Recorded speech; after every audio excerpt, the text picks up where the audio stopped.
दिल्ली की माननीय अदालत ने आज दिल्ली के लोकप्रिय, दिल्ली के चुने हुए मुख्यमंत्री अरविंद केजरीवाल जी के खिलाफ उन आरोपों को सिरे से खारिज कर दिया जिनमें उनके ऊपर यह आरोप लगाया गया था कि तथाकथित CS असॉल्ट केस में उन्होंने साजिश रची थी।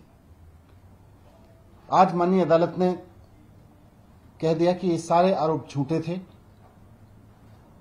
ये सारे आरोप बेबुनियाद थे और अरविंद केजरीवाल जी को आज माननीय अदालत ने तथाकथित फर्जी CS असॉल्ट केस में पूरी तरह से बरी कर दिया। हम पहले दिन से कह रहे थे कि ये जो आरोप लगाए जा रहे हैं ये झूठे हैं, ये मनगढ़ंत हैं, ये बहुत बड़ा षड्यंत्र रचा गया है अरविंद केजरीवाल जी के खिलाफ में। पहले दिन से हम इस बात को बार बार दोहरा रहे थे और आज अदालत में ये साबित हो गया कि अरविंद केजरीवाल जी के खिलाफ एक बहुत बड़ी साजिश रची गई थी, एक बहुत बड़ा षड्यंत्र रचा गया था दिल्ली की चुनी हुई लोकप्रिय सरकार को नाकाम बनाने के लिए। और यह षड्यंत्र रचा गया था देश के प्रधानमंत्री नरेंद्र मोदी जी और उनकी भारतीय जनता पार्टी और उनकी केंद्र सरकार के इशारे पर। उनके इशारे पर दिल्ली पुलिस ने अरविंद केजरीवाल जी के खिलाफ मारपीट का एक झूठा मुकदमा दर्ज किया, पूरी तरह से झूठा मुकदमा दर्ज किया।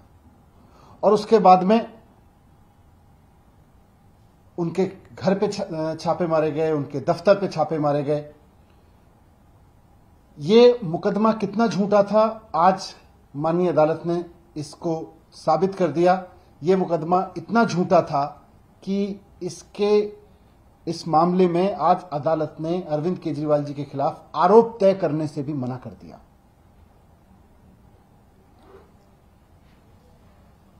जैसा मैं कह रहा हूं कि ये एक बहुत सोची समझी साजिश के तहत एक बहुत बड़ा षड्यंत्र रचा गया अरविंद केजरीवाल जी को फंसाने के लिए, उनकी चुनी हुई सरकार को कमजोर करने के लिए। पूरी तरह से झूठ और षड्यंत्र का एक ऐसा ताना बाना रचा गया कि एक चीफ सेक्रेटरी के ऊपर हमला हुआ, अरविंद केजरीवाल जी ने उसकी साजिश रची। हम सब जानते हैं कि आज पूरे देश में अरविंद केजरीवाल जी सबसे लोकप्रिय चुने हुए मुख्यमंत्री हैं और इसीलिए भारतीय जनता पार्टी उनसे घबराती है।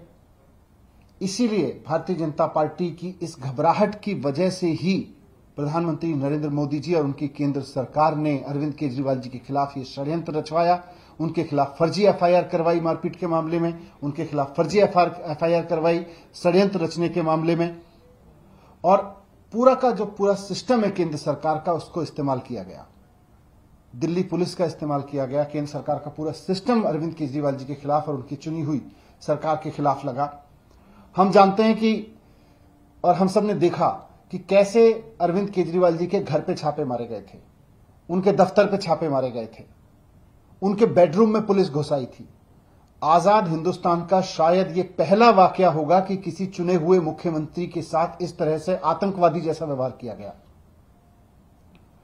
और आजाद हिंदुस्तान का शायद आज क्योंकि कोर्ट में साबित हो गया तो अब कहना चाहिए ये बात कि आजाद हिंदुस्तान का शायद ये पहला ऐसा वाकया होगा जहां एक चुने हुए प्रधानमंत्री ने चुने हुए मुख्यमंत्री के खिलाफ इतनी बड़ी साजिश रची, उनको इस तरह से एक षड्यंत्र में फंसाने की कोशिश की, उनकी चुनी हुई सरकार को डिरेल करने की कोशिश की गई। दिल्ली सरकार के अधिकारियों को विवश किया गया कि वो काम ना करें, दिल्ली की चुनी हुई सरकार से लड़ें। 6 महीने तक दिल्ली की जनता का कामकाज ठप रखा गया। इतने बड़े साजिश के तहत पूरे तंत्र को इस्तेमाल करके पुलिस से एक फर्जी FIR करा के ये सब किया गया। इसलिए आज मैंने कहा कि ये सत्यमेव जयते का दिन है, ये न्याय की जीत का दिन है।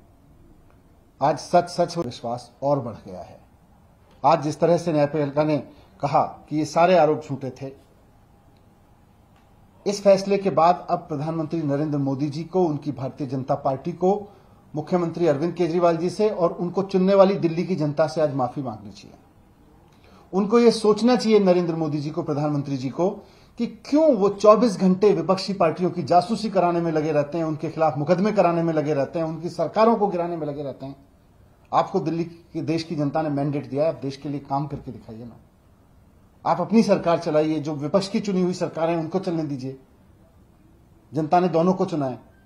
आप क्यों इस तरह से षड्यंत्र करते हैं चुनी हुई सरकारों के खिलाफ में?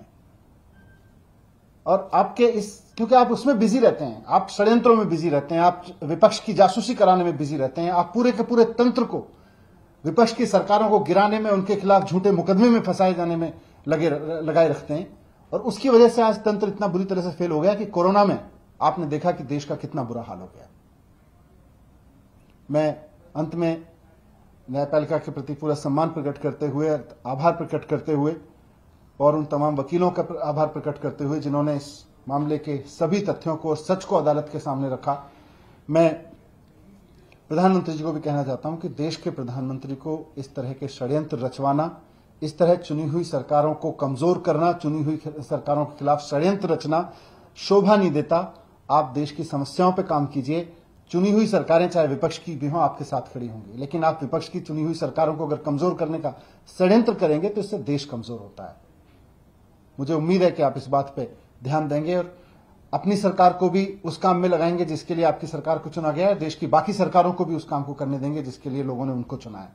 इस तरह के षड्यंत्रों से बचाएंगे।